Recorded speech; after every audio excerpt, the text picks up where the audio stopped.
Last day में yesterday हम लोगों ने न्यूटन्स लॉज ऑफ मोशन का ये चैप्टर फिनिश किया. Now today just we are going to discuss about the numericals, that is applications, how can we apply the formulas. तो यहाँ पर एक क्वेश्चन मैंने लिख रखा है, देखिए आप. According to question, 10,000 small balls each weighing 1 gram strike 1 centimeter square area per second with a velocity 100 meter per second in a normal direction and rebound with the same velocity.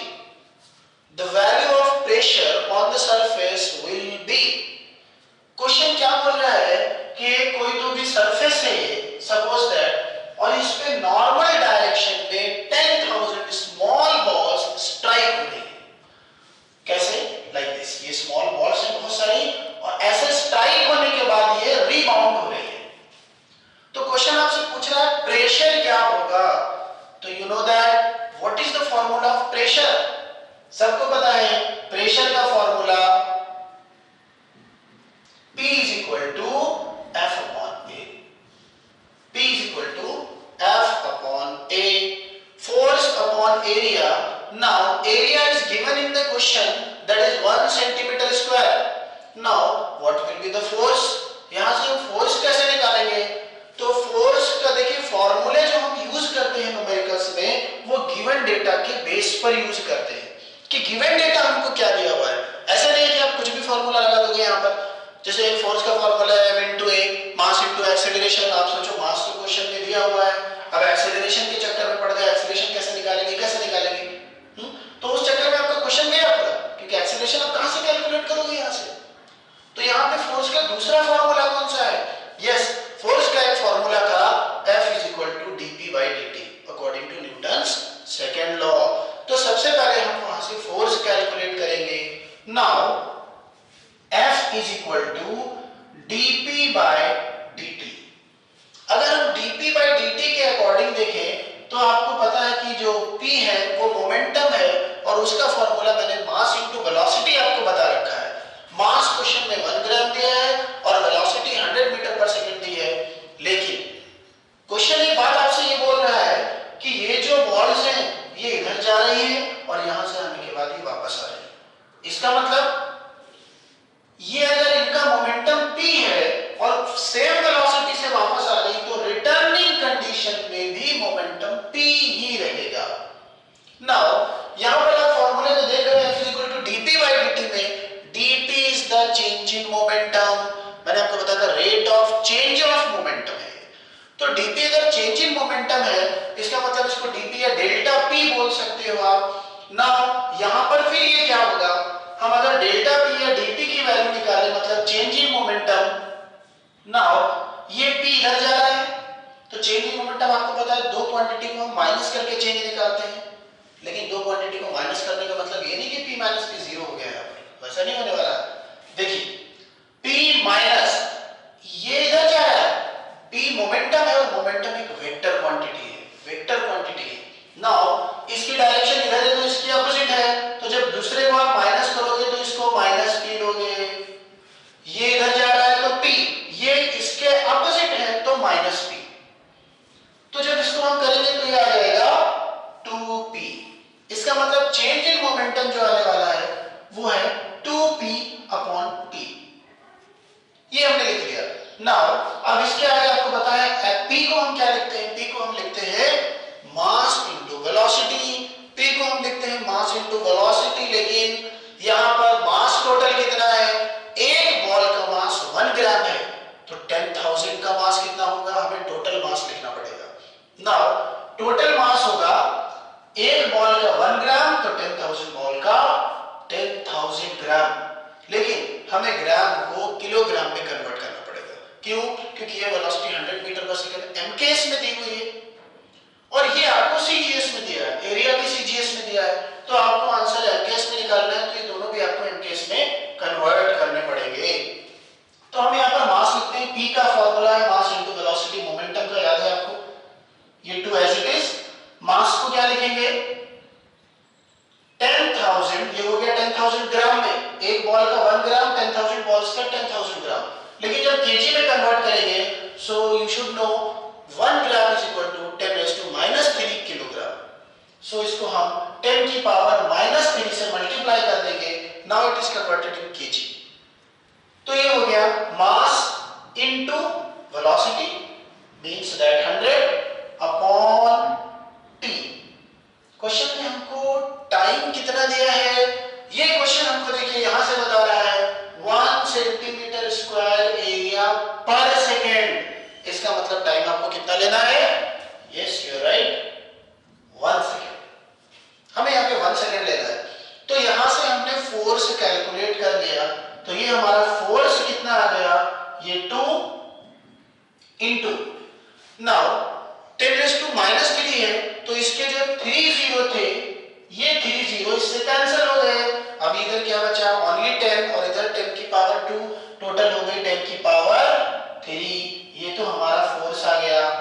Now हमको तो pressure calculate करना है, force upon area, तो इस side में लिख रहा हूं मैं, pressure is equal to, force कितना दिया है 2 into 10⁻³ upon area. Area question में 1 सेंटीमीटर स्क्वायर दिया है, तो इसको लिखेंगे 1 into 10⁻⁻⁴। Why? Because area is in centimetre. 1 centimetre is equal to 10⁻² metre, लेकिन वहां पे स्क्वायर लिया है तो ये 10⁻⁴ हो जाएगा। It is very clear that pressure is 2 into 10⁻⁷ Newton पर मीटर स्क्वायर। ये 10 की पावर -4 जब ऊपर टर्न करेगी तो +4 हो जाएगी, और 4 और 3 7 मिलके हमारा आंसर आ गया। एक चीज और आप याद रखिए, मैंने प्रेशर को कैपिटल P से लिखा है और मोमेंटम को स्मॉल p से डिनोट किया है यहाँ पर। तो मोमेंटम कहीं पर आए तो ये स्मॉल लिखना है आपको, और अगर प्रेशर आएगा तो वो हम कैपिटल P से लिखेंगे। अब हम दूसरा क्वेश्चन देखेंगे। The second question is, an explosion blows a rock into 3 parts. 2 parts go off at right angles to each other. First part of 1 kg moved with velocity 12 meter per second, and second part of mass 2 kg moved with velocity 8 meter per second. If third part flies off with velocity 4 meter per second, then its mass would be. Question आपको ये बोल रहा है कि एक rock है, एक पूरा बड़ा सा मास है एक, और उस मास का एक्सप्लोजन हो गया, फट गया, 3 पार्ट में ब्लास्ट हुआ हो। तो 3 पार्ट में ब्लास्ट होने के बाद कह रहा वो जो 2 पार्ट है ना वो परपेंडिकुलर निकल गए, मींस ये कैसे गया तो ये कैसे गया, 2 परपेंडिकुलर चले गए। तीसरा पार्ट कौन सी डायरेक्शन में गया, ये क्वेश्चन क्लियर नहीं कर रहा है, वो हमें समझना पड़ेगा। तो कह रहा है दोनों पार्ट के मासेस दिए और वेलोसिटी दिए, कह रहा थर्ड पार्ट की अगर वेलोसिटी ये हो जाए तो इसका थर्ड पार्ट का मास कितना होगा, ये हमें कैलकुलेट करना है। फर्स्ट ऑफ ऑल हम थोड़ा देखेंगे कि फिगर कैसा बनता है। तो मान लिया हमने कि अगर ये इनिशियली मास है, रॉक है मतलब ये कोई, और इस मास का एक्सप्लोजन हो गया। नाउ इस मास का अगर एक्सप्लोजन हुआ तो कैसे 2 पार्ट कैसे चले गए, 2 पार्ट, एक पार्ट ऊपर की तरफ मूव कर गया लाइक दिस, और दूसरा पार्ट ये इधर मूव कर गया। ये 2 पार्ट का इस तरीके से एक्सप्लोजन अकॉर्डिंग टू क्वेश्चन हम यहां पर शो कर रहे हैं। नाउ क्वेश्चन बोल रहा है कि थर्ड पार्ट के बारे में आपको बताना है। इट मींस दैट, अब यहां से देखो हम समझ सकते हैं, अगर एक पार्ट इधर गया और एक पार्ट इधर गया और ये दोनों एक दूसरे के अगर परपेंडिकुलर आ गए तो इसका मतलब क्या हुआ कि थर्ड पार्ट किधर जाएगा, इसका फोर्स और ये इसका फोर्स, ये राइट एंगल बना रहे हैं यहां पर। इसका मतलब इन दोनों का जो रिजल्टेंट होगा, इन दोनों का रिजल्टेंट की डायरेक्शन क्या होगी, इन दोनों की रिजल्टेंट की डायरेक्शन ये होगी। इसका मतलब थर्ड वाला पार्ट इधर मूव करेगा। Now this will be the situation. 2 parts perpendicular चले गए तो थर्ड पार्ट उनके रिजल्टेंट की डायरेक्शन में अपोजिट डायरेक्शन में आ जाएगा। Now इसके बारे में क्वेश्चन में क्या दिया है, 1 kg मास है और ये कितनी स्पीड से क्वेश्चन में दिया है, 12 मीटर पर सेकंड की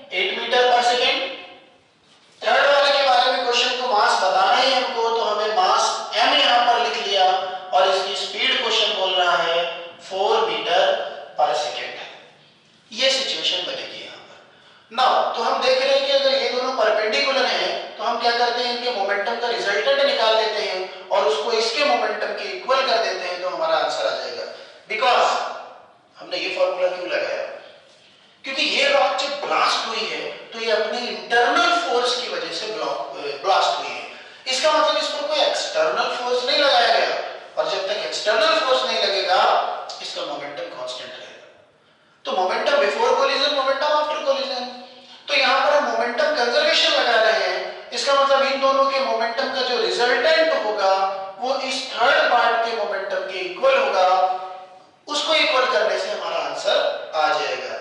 नाउ अगर हम मोमेंटम देखें तो इस पार्ट का मोमेंटम कितना हुआ, मास इनटू वेलोसिटी मतलब 12 ओनली, इसको लिख दिया p1।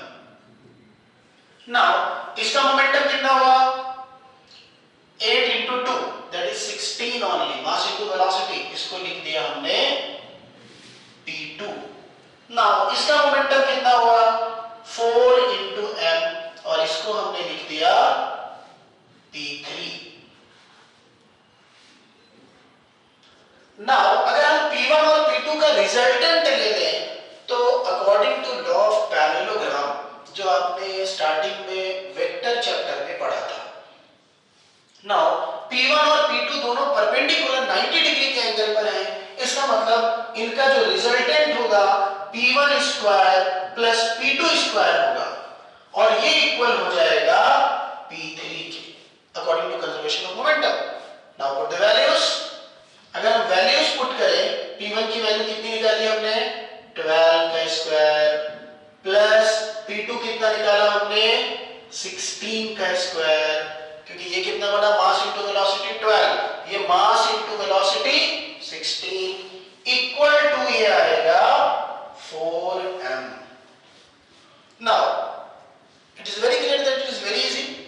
ये कितना हो गया आपका 144, इसका स्क्वायर ये कितना हो गया आपका 256, दोनों को ऐड करोगे आप उसका स्क्वायर रूट लोगे, ये कुछ भी डिफिकल्ट नहीं है। फिर आप इस 4 को इधर लेके आओगे और उसको डिवाइड करोगे, तो डिवाइड करने पर हमारा आंसर आ जाएगा m is equal to 5 kg। Now this question is over. Now we will take the next question. Another question is this: a bullet fired from a gun, the force on the bullet is given by F is equal to 600 minus 2 into 10 raised to 5 t। ये एक variable force दिया हुआ है, यहाँ पर question बोल रहा है कि फोर्स न्यूटन में है और टाइम जो है वो t सेकंड्स में लेना है आपको।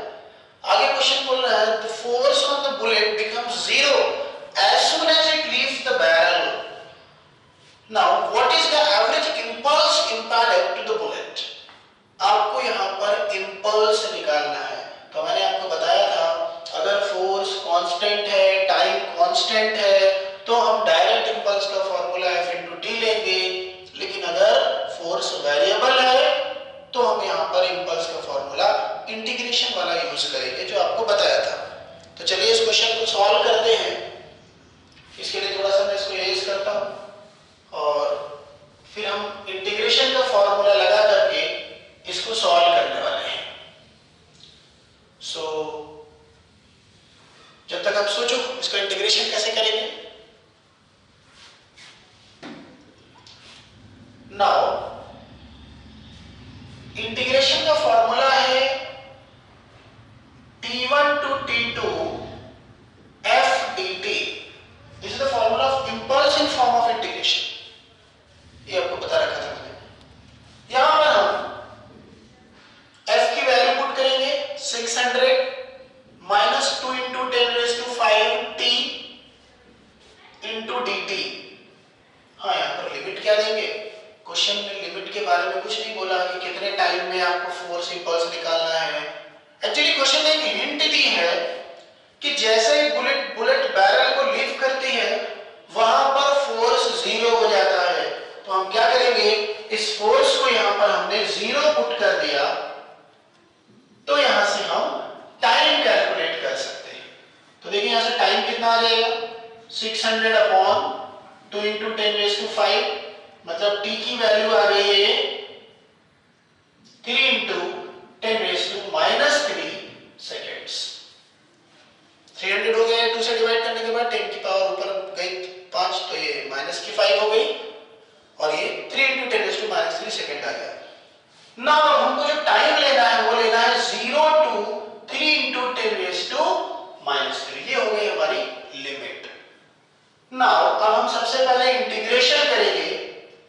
यू नो 600 का इंटीग्रेशन क्या होगा, 600t minus 2 into 10 raised to 5 और t का इंटीग्रेशन होगा t² by 2। इसका फॉर्मूला मैंने आपको बताया था lecture Now 0 to 3 into 10 raised to minus 3, it is the limit.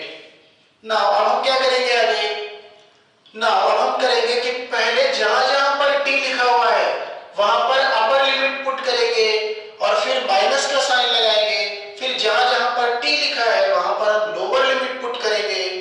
तो यहां से आपको ये दिख रहा है कि हम जब लोअर लिमिट पुट करेंगे तो पूरा का पूरा जीरो होने वाला है, तो लोअर लिमिट यहाँ पे नहीं पुट किया तो भी चलता है। अगर कोई लोअर में कोई नंबर दिया होता तो हमें लोअर लिमिट पुट करना पड़ता, लेकिन यहाँ पर हम अपर लिमिट पुट कर दें तो भी हमारा आंसर आ जाएगा। तो इसको मैं सॉल्व करना बताता हूं आपको, कैसे सॉल्व करते हैं आगे।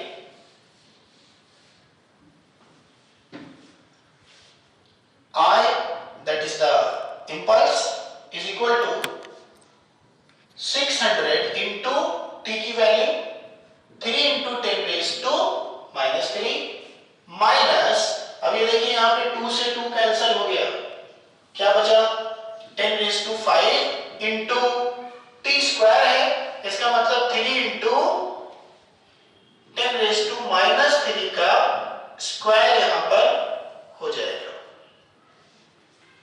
हमें इसको सॉल्व करना है बस। तो ये कितना आ जाएगा 6 3 18 हो गया, 1800 यहां पर होगा और 10 की पावर माइनस 3 है तो इसको हम 1.8 लिख सकते हैं। नाउ आगे अगर हम इसको देखें 10 रेज टू 5 इंटू ये हो गया हमारा 9 into 10 raise to minus 9, 10 raise to 6। Now 1.8 minus ये हो गया 0.9, so that is answer is 0.9 Newton second. This is the required answer. In this question, 3 blocks are given, 3 blocks of masses M1, M2 and M3, and the values of M1, M2 and M3 are given and as shown in figure. Are connected by massless string on a frictionless table as shown in figure, and you have to find out the tension T2 in the string. यहाँ पर हमको दिख रहा है कि table पे कहीं तो भी फ्लोर पे ये 3 मासेस रखे हुए हैं M1, M2 और M3 और इनकी वैल्यूज क्वेश्चन में गिवन है 10 kg, 6 kg, 4 kg। और क्वेश्चन में एक चीज और फिगर में शो की गई है कि इन तीनों को 40 न्यूटन के फोर्स से पुल किया जा रहा है ऑन द राइट डायरेक्शन। तो टेंशन T2 क्या होगी? तो ऐसे केसेस मैंने आपको पढ़ाए थे।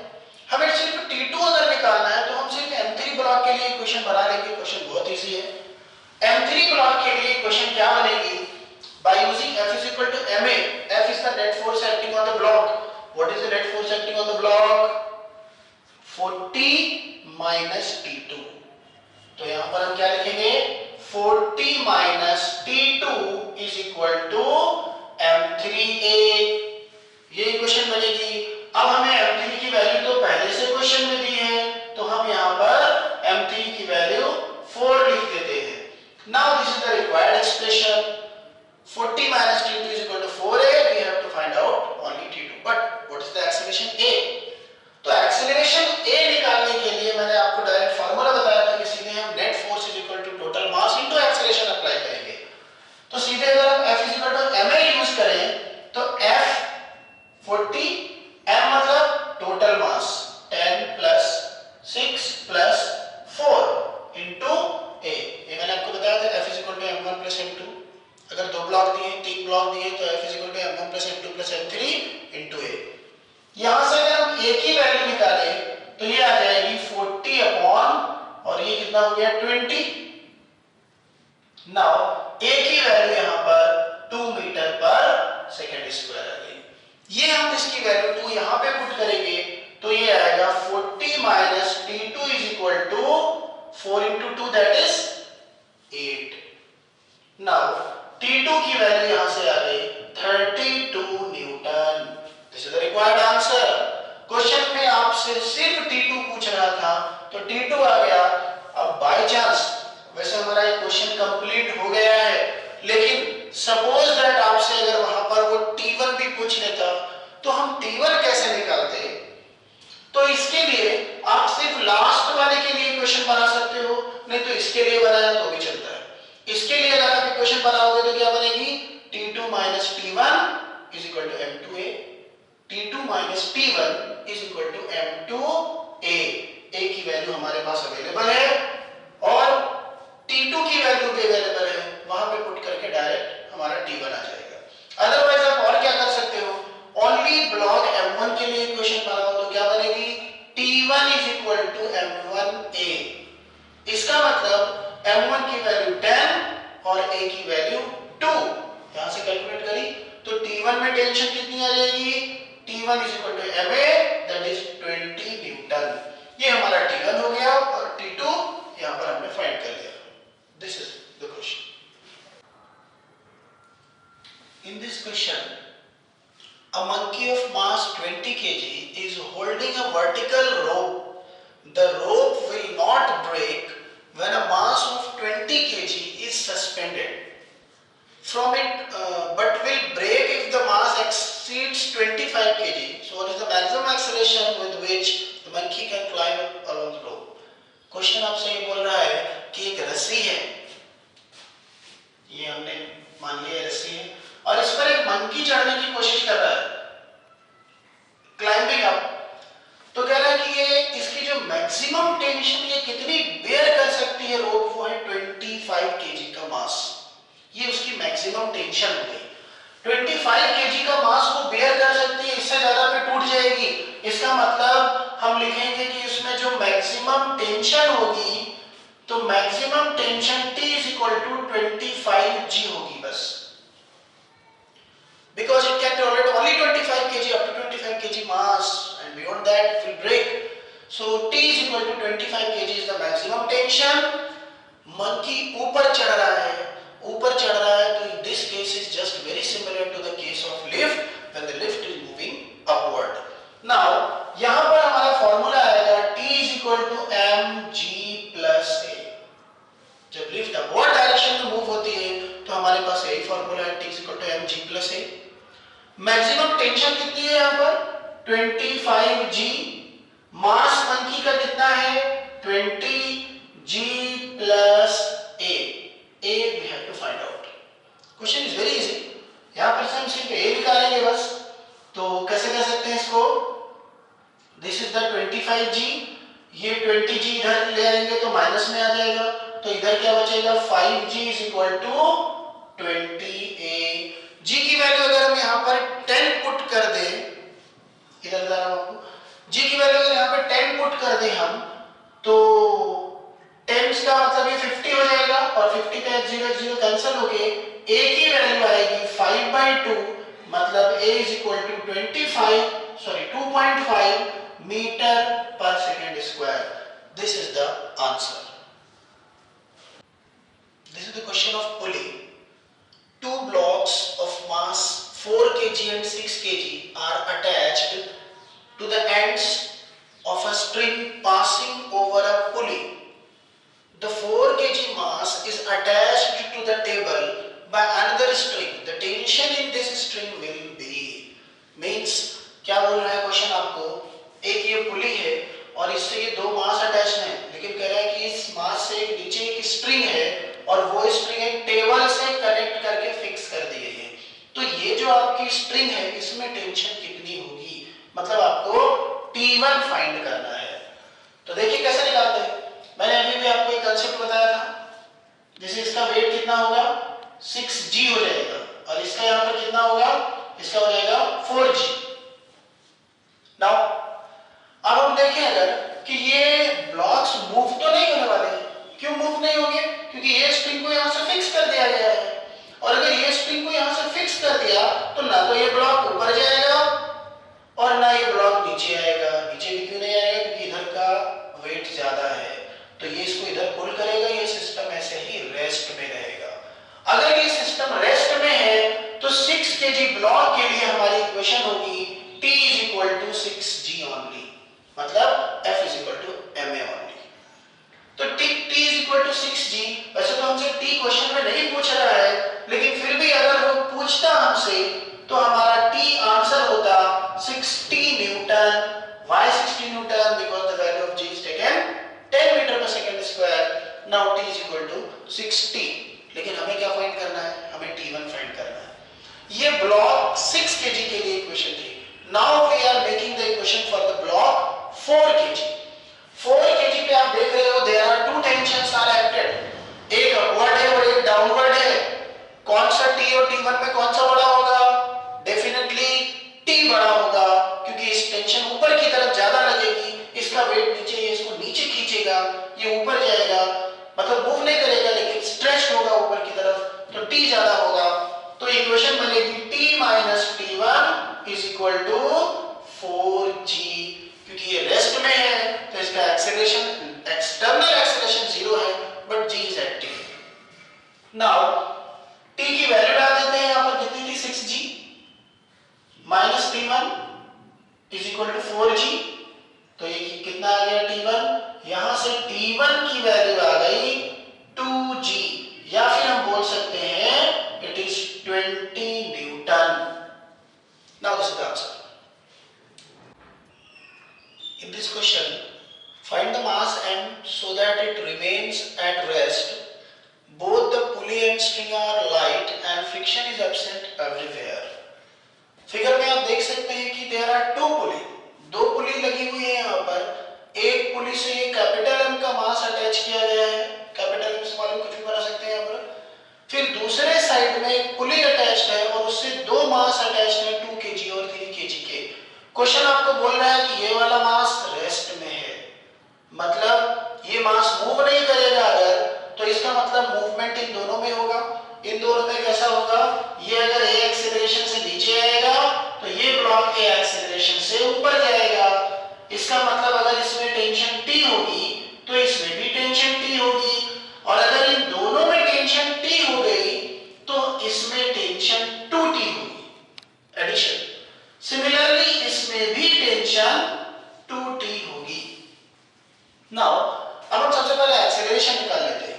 अच्छा, यहाँ पर आपको एक बात तो समझ में आई होगी कि अगर ये वाला ब्लॉक रेस्ट में है, इसका मास तो mg है. अगर ये रेस्ट में है, मूव नहीं कर रहा है, तो इसके लिए इक्वेशन क्या बनेगी? Direct 2t is equal to mg. 2t is equal to mg. ये इस ब्लॉक के लिए इक्वेशन, क्योंकि इसमें एक्सेलरेशन ही नहीं है, तो डायरेक्ट हम कर सकते हैं force is equal to mass into acceleration. Now अब हमें क्या चाहिए? हमें ये मास कैलकुलेट करना है. जी तो हमें पता है, लेकिन हमको टेंशन नहीं पता है. तो हम पहले यहां से नीचे से टेंशन कैलकुलेट करेंगे. तो हम किसी भी ब्लॉक के लिए एक इक्वेशन बना लेते हैं.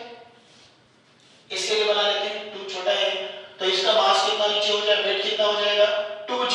तो इसके लिए इक्वेशन क्या बनेगी? इसके लिए इक्वेशन होगी t minus 2g is equal to 2a. क्योंकि ये ब्लॉक ऊपर की तरफ मूव कर रहा है, तो अपवर्ड की ऊपर की तरफ से हम इक्वेशन बनाएंगे t minus 2g is equal to 2a. मतलब net force is equal to mass into acceleration. अब यहां पर आपको एक्सेलरेशन पुट करना पड़ेगा. t माइनस 2g, मतलब इसको 20 ले लिया हमने क्योंकि g की वैल्यू 10 है. 2 इनटू एक्सेलरेशन निकालने का मैंने आपको एक शॉर्टकट बताया था, difference in weight upon total mass. तो डिफरेंस इन वेट कितना है? इसका 3g है, इसका 2g है. दोनों को माइनस करेंगे. 3g minus 2g, 3g minus 2g upon total mass, मतलब 3 प्लस 2. ये हमारा एक्सेलरेशन हो गया. यहां से इसको सॉल्व करके हम क्या निकालने वाले हैं? Tension. Now 2 into 3g minus 2g, मतलब ओनली g की वैल्यू 10 अपॉन 5. तो ये कितना आ गया? t minus 20 is equal to 4. 5 2 से 10 and 2 2 से 4. तो यहां से t जो हमारा आया ये आ गया 24 न्यूटन. t यहां से 24 न्यूटन आ गया. ये t हम यहां पुट करने वाले हैं. सो 2 into 24 is equal to m into 10. So capital M की